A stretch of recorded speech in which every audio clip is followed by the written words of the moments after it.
Today we are working with Briq4Fun, Charlotte Briq4Fun in Norwich in the UK.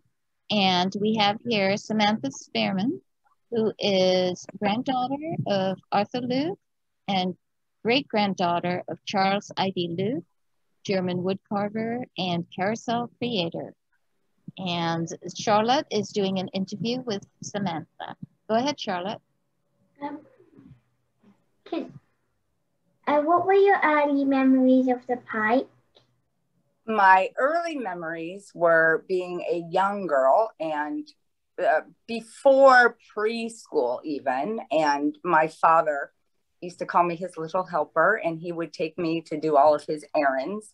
And he had taken over running the pike after Arthur Looff had passed away, along with Al Brown, who was another person that was running the pike. And we would go down there on the daily basis and be part of the experience. I knew everybody, and listening to the lights and listening to the sounds and the bells and the lights. It was part of what we did. It was my dad's job, part of my dad's job. And he would also leave me to play games outside and give them some money for me to do some things and enjoy it while the last of the pike was still there. Did you go on the Ferris wheel? Have you been on the Ferris wheel? When we were little, the Ferris wheel was still there. And yes, we did go. There was only a few amusement rides left when I was little. And the Ferris wheel was still there, I believe. And they had a butter slide. I don't know if you know what that is. It's like one of those slides and a few rides. And then they had games that you could play to win toys and things like that.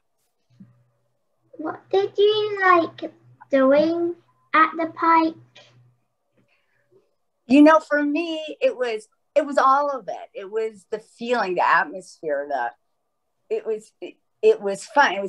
It was interesting because it was my dad's work, but it was fun. And Arthur Looff also built a miniature golf course in Long Beach. And after he passed away, my father bought it. I think the bank took it over or something. So my father also ran a miniature golf course. I don't know if they call it putt-putt.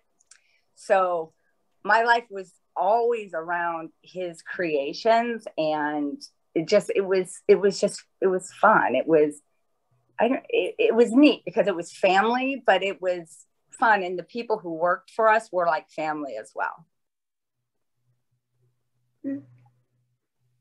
What do you think about Long Beach as it is now?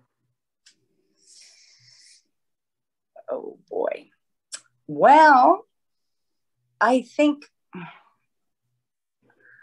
was born and raised in Long Beach, so it holds a special place. I think they potentially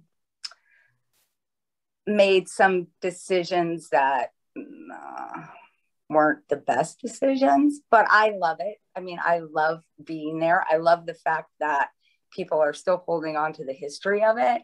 And we have a history museum at our place, and it's neat. People come from all over the world and all over the country to come and see this things. Like people had their first date down at the pike. So it's special for me to have that part, the old part of Long Beach, alive. And I think they're really trying to do a really good job of resurrecting the downtown and all the old stuff that was there.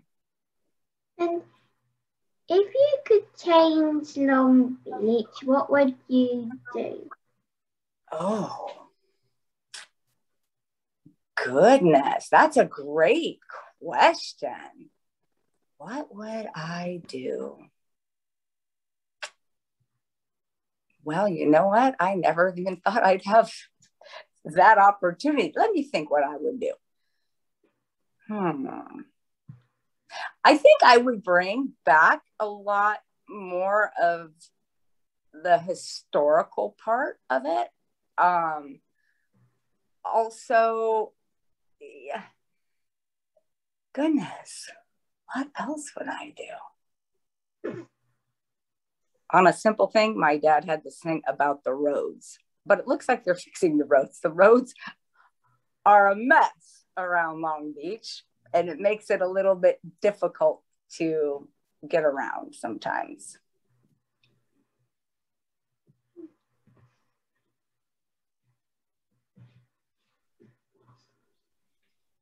What do you think is the most special thing about Long Beach?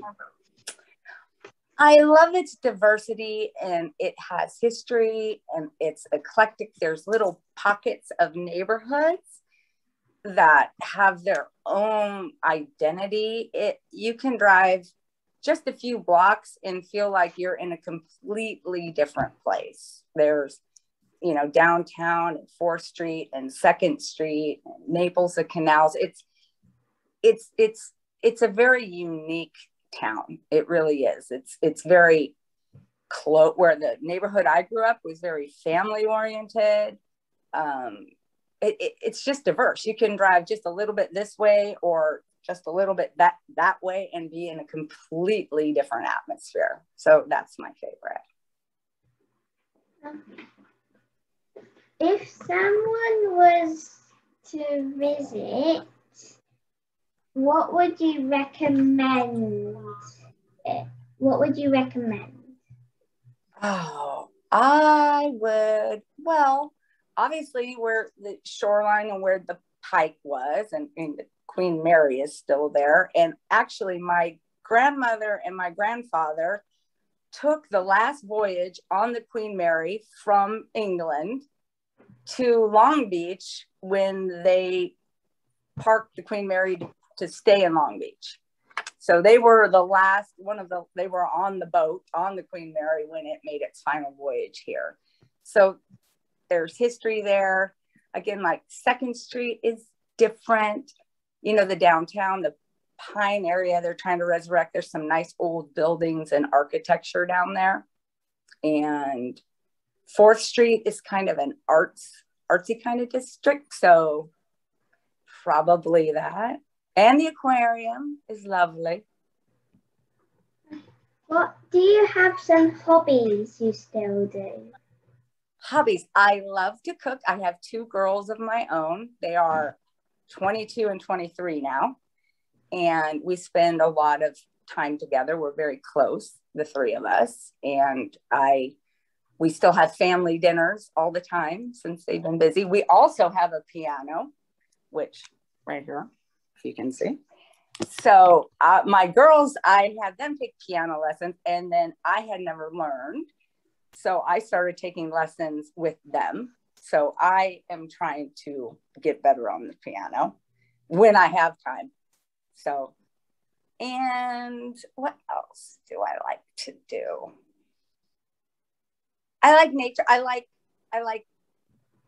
to walk. I like to walk in different areas. So I usually pick a different place at least once a week to go and explore someplace I haven't walked, because I think it's different to feel the air and you smell and you see things differently than just driving by.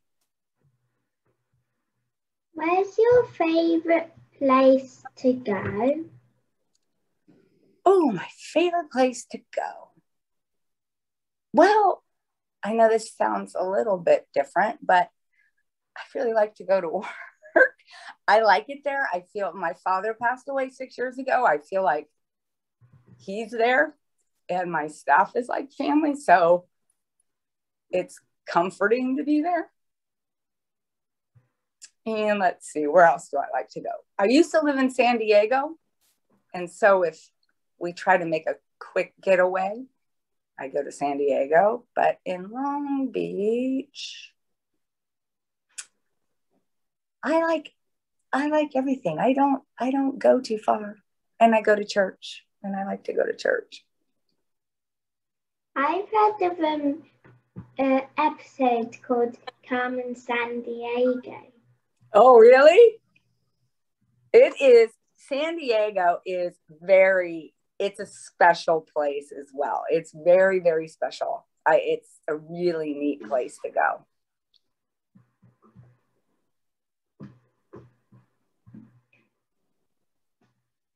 cute. You're so sweet, Charlotte. That's all the questions. Well, thank you very much. And I'm going to think about what I'd change about Long Beach. Next time I see you, I'm going to have a plan. No one ever asked me that. I never thought it would be a possibility. So I'll have to think about that. That was a great question.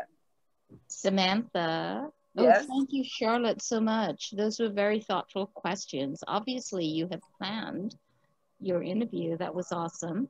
Samantha, you talked about your work some of the time, and I don't know that Charlotte knows about the Looff Museum that you work at and that you maintain and manage. So if you could share a little bit with her about that, that would be great. Sure.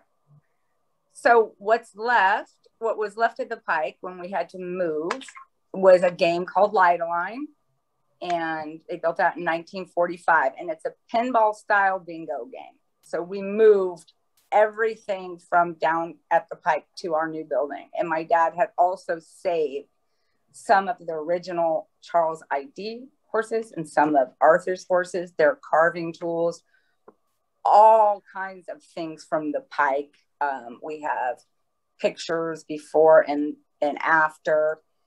It's 3 walls of our building is in glass enclosure with all original things from the Pike, bricks from the original buildings, prizes that were won during the time when people were down there. We have a bathing, because they used to go to the beach down there, and there's bathing suits that come down like shorts for women, and original bathing suits, because they would pass them out they would pass them out to put on their bathing suits or outfits or whatever they called them.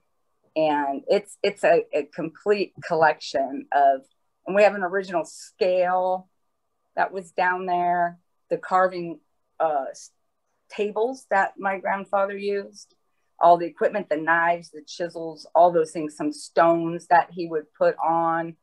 It's a complete collection of the things that Charles and Arthur used, and also memorabilia from the Pike. Thank you. And then I think in conversation, you had mentioned to me that there were other locations that your grandfather and great-grandfather managed, created, helped to run. And can you share those locations? Oh, yes.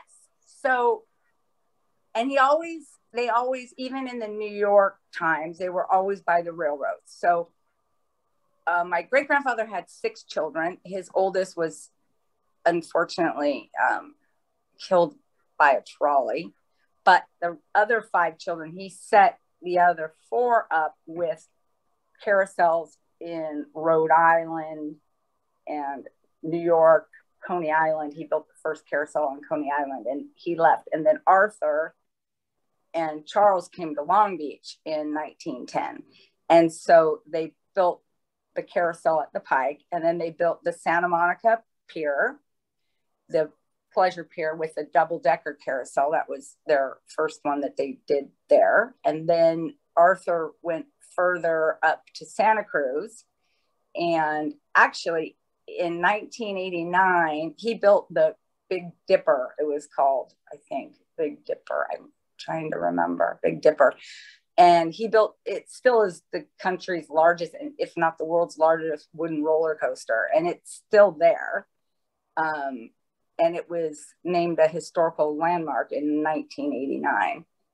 And then he also went up to San Francisco, built another carousel there. But they always kept everything by the railroads because they knew they could get have transportation for people to get to where they set up their piers and amusement zones.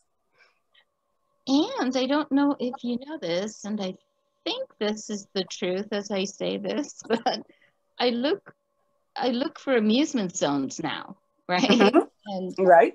I'm headed up to Seattle in a month or so. Yes, and he did in yes, Seattle. Yes, it was a short time. It survived for like about, I want to say, maybe 10 years or so.